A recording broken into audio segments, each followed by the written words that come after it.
Not about कि आप जिंदा है, आपकी क्वालिटी ऑफ लाइफ कैसे। इसलिए चेकअप कराना समय समय पे, साल में एक बार आप कॉम्प्रिहेंसिव पैकेजेस करा सकते हैं depending on your age also. आपको क्या एज ग्रुप पे फॉल करते हैं, ये नहीं कि जो 18 साल के लिए सूट करता है वही 40 के लिए करेगा और वही 60 के लिए और वही 80 के लिए। अगर हम 60 वाले को स्क्रीन करते हैं तो हम कैंसर के लिए ज़्यादा स्क्रीन करते हैं, 20 से 40 को हम लाइफस्टाइल डिसऑर्डर के लिए ज़्यादा स्क्रीन करते हैं, उसमें हम लिपिड प्रोफाइल, आपका HbA1c इन पे ज़्यादा एम्फसाइज करते हैं। फीमेल्स को करते हैं तो हम थायराइड पे ज़्यादा फोकस करते हैं, क्योंकि नेचुरली देखा गया है कि फीमेल्स का थायराइड जल्दी गिरता है। विनोपॉजल एज ग्रुप है तो हमारे लिए कैल्शियम और विटामिन डी बड़ा इंपॉर्टेंट हो जाता है, क्योंकि उनकी बोन, जैसे डॉक्टर साहब ने बताया, ऑस्टियोपोरोसिस होती है। तो ये एक कस्टमाइज्ड पैकेज है। सबसे इम्पोर्टेंट है कि आप अपनी नॉलेज और अवेयरनेस इन चीज़ों के बारे में बढ़ाएं। पढ़ के डॉक्टर के पास जाके अपने बारे में ये मत सोचिए कि मेरा कोलेस्ट्रॉल ठीक ही होगा, मेरा बीपी ठीक ही होगा।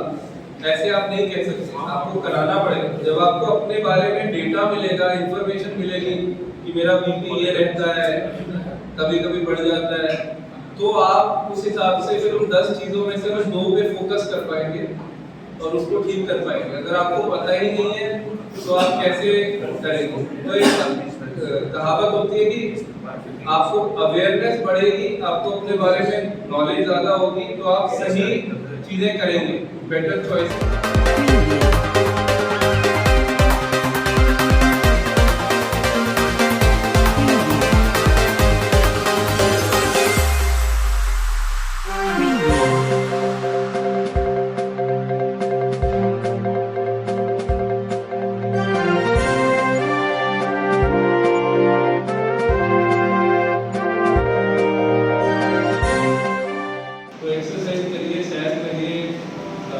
एक नियम बनाइए। तीसरी चीज स्ट्रेस को कम करिए, तनाव को कम करिए, उसके लिए नींद पूरी होनी चाहिए। दूसरा ये आप सोचिए किस चीज से तनाव हो रहा है, उसको एड्रेस करिए, उसके लिए लाइफ में चेंजेस लाइए जिससे वो तनाव की जो वजह है वो कम हो। काम एक लिमिट तक रहे, इतना काम ना ले लें घर का बाहर का कि आपकी नींद पूरी नहीं हो रही, आपको रेस्ट करने का, रिलैक्स करने का टाइम नहीं हो रहा, वो नहीं होना चाहिए।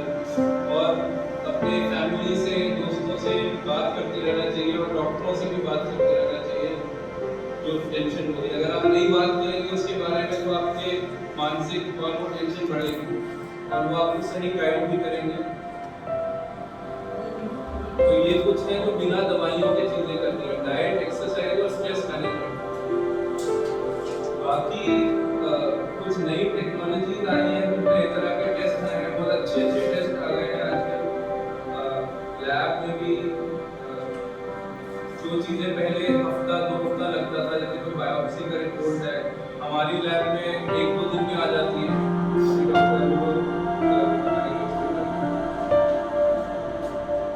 और बच्चों में हम सोचते हैं बच्चे तो ठीक है, बच्चों को क्या जरूरत है, अगर वो खेल रहा है, बच्चों को क्या बीमारी होती है। मगर बचपन में कुछ गलत आदतें लग जाती है, गलत तरह से बैठने का, गलत खाने का, और वो जिंदगी भर रहती है।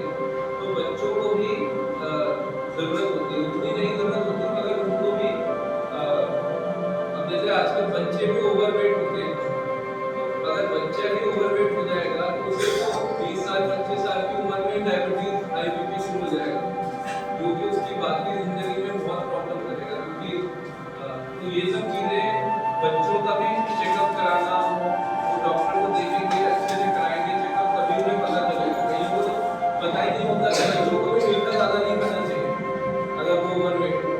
बच्चे जो हमें लगता है खेलते हैं, हम तो भागते रहते हैं, उनकी तो कैलोरी बर्न हो जाती है, लेकिन ऐसा नहीं है।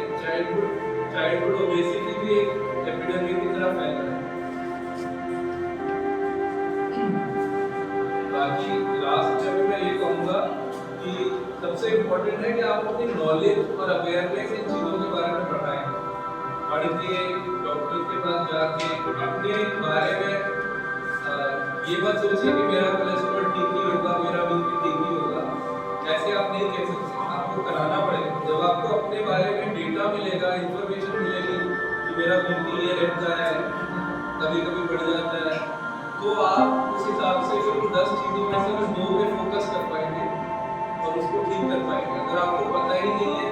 तो आप कैसे करेंगे? तो एक कहावत होती है कि आपको अवेयरनेस बढ़ेगी, आपको अपने बारे में नॉलेज ज़्यादा होगी, तो आप सही चीज़ें करेंगे, बेटर चॉइसेस करेंगे, और बेटर चॉइसेस करेंगे तो आपके रिजल्ट बेटर आएंगे, आपका सेहत बेहतर रहेगी, आप ज़्यादा एनर्जेटिक रहेंगे, आपको अच्छा लगेगा, जिंदगी अच्छी लगेगी। जो प्रिवेंशन की तरफ मेडिसिन जा रही है, ये पहले इलाज के तरफ थी, प्रिवेंशन की तरफ जा रही है। पहले मेडिसिन जनरलाइज थी, ये एक बीमारी है उसमें कैसे इलाज हो। अब इंडिविजुअलाइज हो रही है, आपके लिए क्या इलाज का तरीका होगा अलग होगा। अब इन सब में कहाँ पे चेंज आ सकता है? दो ब्रांचेस जो मेडिसिन की आई, एक पैथोलॉजी और एक रेडियोलॉजी। रेडियोलॉजी आपको पता होगा स्कैन बेस्ड है, इसमें अल्ट्रासाउंड, आपका सीटी स्कैन, एमआरआई, एक्सरे, या नॉर्मली सुनते होंगे जिसमें एक्सरे सबसे पहले अल्ट्रासाउंड है, बहुत सारी चीज़ें। उसमें सर्जरी के बहुत सारी चीज़ों को चेंज किया। उसी तरह पैथोलॉजी है, इसमें आपको पूरा समय नहीं देना और हम कुछ मार कर कुछ टेस्ट के जरिए, ब्लड के जरिए ये पता लगा सकते हैं कि आपको कोई प्रॉब्लम है या नहीं है, या आ सकता है। तो उसके रिपोर्ट्स अपने कभी ना कभी कोई ना कोई टेस्ट जरूर कराया होगा, उसमें ही नॉर्थ इंडिया में एनीमिया बहुत बड़ी प्रॉब्लम, स्पेशली फीमेल्स में बहुत प्रॉब्लम।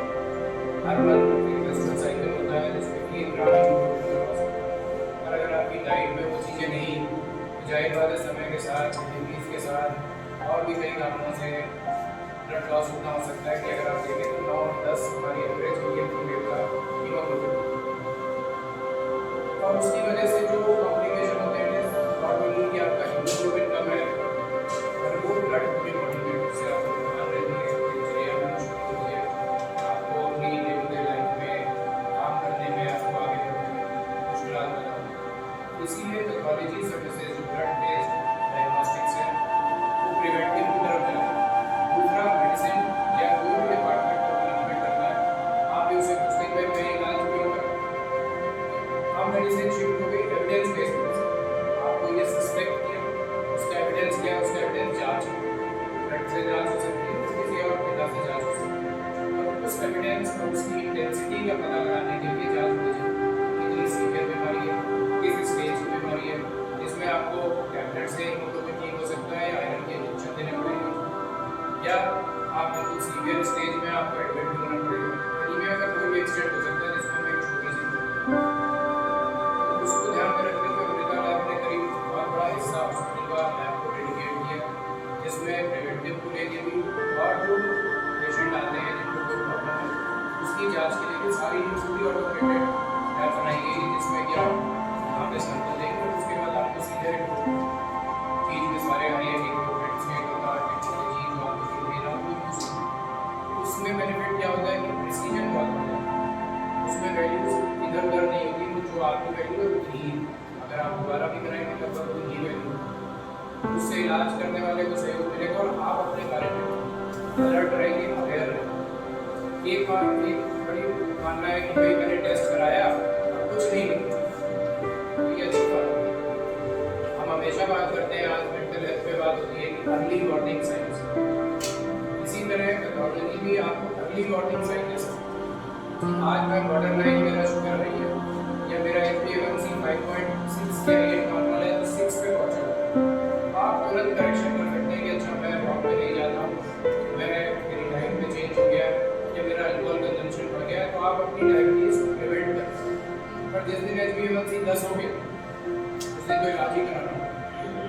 दूसरा, जैसे जैसे हमारी लाइफ स्पैन बढ़ रहा है, एज रिलेटेड प्रॉब्लम्स भी हमें पता चल रहा है।